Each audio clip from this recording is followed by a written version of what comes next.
this is me, Ruowen Huang. Before I begin, let me first introduce myself. My name is Ruowen Huang. I'm an author, spirit coach, and also a psychic. Today, I want to share the topic called most of pain is built up by imagination. Before I get into detail, just want to make sure this is simply my personal opinion. I do not speak for the public. I do not speak the truth of the universe, but simply based on my observation. So, why would this topic come about? I'm not saying that there are people who never experience pain that's real to them. I'm saying most of our pain, why we are not really dealing with, circumstances or trauma or any physical abuse or anything like that.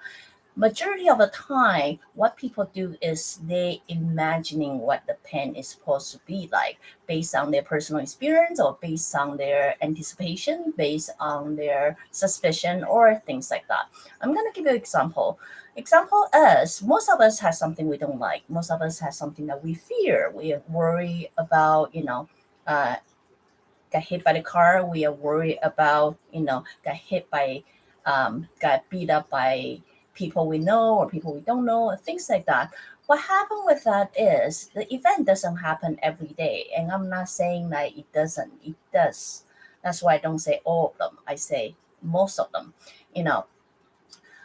In this particular topic, I want to basically excluding those one that actually happen, which we will come back to it later on. But we're talking about the majority of people, we are not really experiencing of the things or situation all the time. But what happened is when we know something's going to happen or when we know or we don't know something's going to happen, what we do is every day living in this fear, worrying about that thing's going to happen and how it's going to look like. For example, you may dislike someone or you may really dislike your boss. And then to know you have to go to a meeting with your boss, what happened is the meeting itself may only takes about 10 minutes or 30 minutes.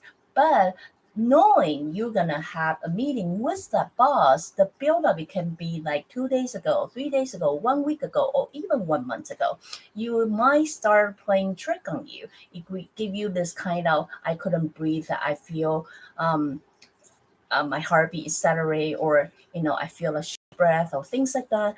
Every day you put a little bit thought onto it and then you continue build up to the day that you're actually having a meeting with someone else. So this is a typical example. I want to give it to you. If you realize that you personally have a lot of fear or you personally have a lot of things that you are scared of, or maybe your life circumstances give you very bad experiencing with people that you do not know how to deal with it.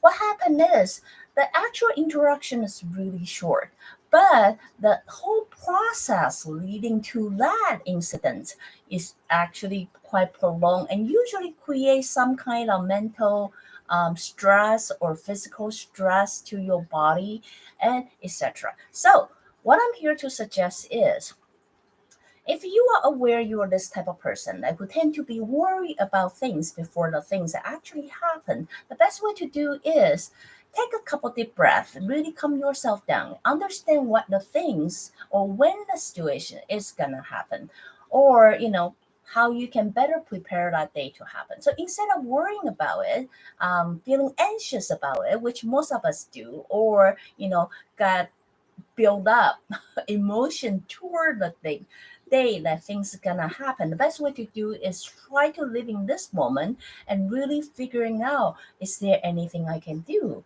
Is there anything I can do to strengthen myself, to really build up myself, to really get myself to the situation that I do not have to worry about that day to come? Does that make sense to you? So anyway, in this very particular episode, just basically want to give people a different angle of looking at things, really rethink how you can structure your life instead of allowing yourself continuously living in fear and worry about things that happen to you, which, mind you, let me remind you one more time, the actual event may actually only take you 10 minutes, 30 minutes, or a couple hours even. But how you can strengthen yourself, prevent yourself from making it happen. There are people who worry about getting beat up or who worry about being abused. How can you strengthen yourself, gain your muscle, make yourself stronger. There are people who is constantly worrying about being the same room with their in-law or things like that. How can you draw the boundary? How can you stand up for yourself? How can you better protect yourself? Those kind of thing is a way that you can try to look at from different angle instead of constantly having your fear or your worry fermented within your body and then later on create some kind of illness or body pain to your body. So anyway, as I say one more time, this does not apply. I do believe, like me myself included, we have been experiencing physical abuse and things like that. I'm not saying those kind of things don't exist. It could happen in daily basis. But what I'm saying is, so come to this life for a reason, pick this environment for a reason, instead of allowing ourselves to be a victim and allowing ourselves to constantly having the same circumstances happening to us and then allowing us to live in fear and worry. Maybe we can simply change a different perspective of things and really looking at what it is that we can do or what is it that we as a human can help our soul to do. So anyway, hope this episode give you guys a different perspective of thing. Again, if you like what I'm doing, you can always join me live. Right now, I'm only doing live on YouTube membership anyway. Join my membership. Then you can continue and follow up with all the episodes I got to share. Till then, next time. Bye now.